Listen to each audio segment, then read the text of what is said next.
así bien. Yo ahora no paro de escuchar. Desde el gobierno y los medios de comunicación, ¿no?, nos dicen que en España tenemos un problema de sobreendeudamiento y que hemos vivido por encima de nuestras posibilidades y que ahora lo que toca es apretarse el cinturón. Y la verdad es que no lo entiendo, porque es que llevo toda mi vida apretándome el cinturón. Pues es que, vamos, es que eso es absurdo. Es verdad que en España hay un problema de sobreendeudamiento, pero no todos hemos contribuido por igual a generar esa deuda. O sea, el 81% del total de la deuda española es una deuda privada, generada principalmente por las grandes empresas. En las 3/4 partes de la deuda privada la ha generado el 0,15% de las empresas de este país, y deuda pública es solamente el 19% del total. Y esta deuda privada de las grandes empresas fue una herramienta que tuvieron durante la época de la burbuja inmobiliaria y la burbuja especulativa para generar unos beneficios tremendos, porque querían enriquecerse a corto plazo, tener muchos beneficios en poco tiempo, de manera que invirtieron en la economía especulativa en lugar de la economía real. Pero yo he escuchado al presidente de la patronal, a Juan Rosell, decir que las familias también son responsables de la crisis. No, eso no es así. Ten en cuenta que 3/4 partes de este endeudamiento de las familias es para la adquisición de viviendas, ¿no? En un contexto de estos últimos años de la economía española, donde los salarios reales han estado disminuyendo y el precio de la vivienda ha sido casi exponencial, esa culpa no puede ser de la familia. Ha sido un beneficio constante para los bancos y las grandes empresas. Entonces, ¿la crisis no la ha generado la deuda pública?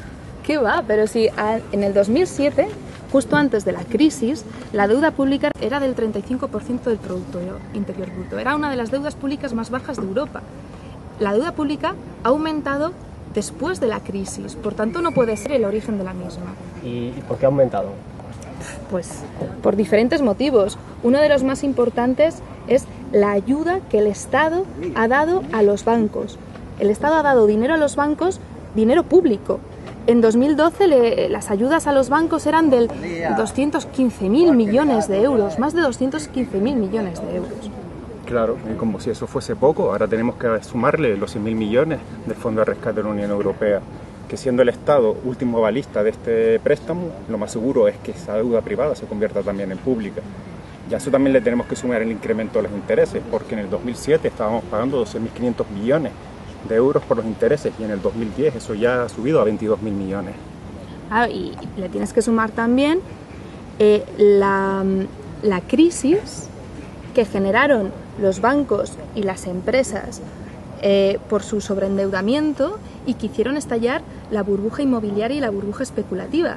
Esa crisis generó una gran cantidad de paro que por sí solo hizo aumentar los gastos públicos en prestaciones por desempleo y disminuyeron los ingresos públicos por impuestos sobre la renta. Eso generó déficit y más deuda. Y a eso, si le sumas encima las políticas de ajuste que vinieron después como una supuesta solución a la crisis y lo único que hicieron fue aumentar todavía más la recesión, pues todavía aumentó más el déficit y aumentó más la deuda pública. Bueno, y los gastos públicos, una política de gasto público que en ocasiones ha beneficiado a una pequeña parte de la población y no a una mayoría de la población. O sea, tenemos ejemplos de proyectos de mega infraestructuras, que parece que en España toda capital de provincia tiene que tener un aeropuerto, las ayudas que se dieron a sectores económicos específicos del sector inmobiliario, del sector de la construcción, el sector del automóvil, las eléctricas y las ayudas a la Iglesia y a la monarquía que se han mantenido, o los gastos militares. Y a todo eso también le tenemos que sumar las políticas fiscales regresivas, que cada vez las rentas medias y bajas están pagando más impuestos, mientras que las grandes empresas y las grandes fortunas apenas pagan nada. O sea que, a ver si lo entiendo, con todo esto, al final el Estado cada vez tiene menos dinero.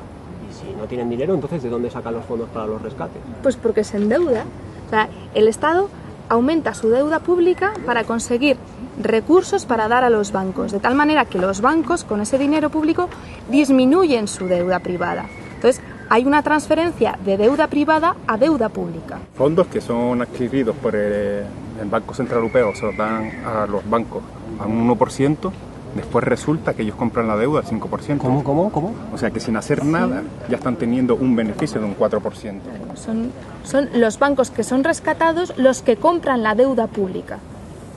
Entonces, lo que está ocurriendo es, con este sobreendeudamiento, tanto de la banca como de las grandes empresas, lo que están haciendo es pasarlo al sector público y nos están haciendo pagar a nosotros esa deuda con recortes, con privatizaciones, pérdida de derechos, subida del IVA, todo esto. Todo esto que son impuestos por la Troika, es decir, la Comisión Europea, el Banco Central Europeo y el Fondo Monetario Internacional, instituciones, pues están poniendo unas políticas económicas que no son emanadas desde el pueblo, o sea, no es la gente la que está diciendo que quiera tener estas políticas, sino que son impuestas por estas organizaciones que prácticamente aplican las normas de las grandes financieras y de las grandes empresas.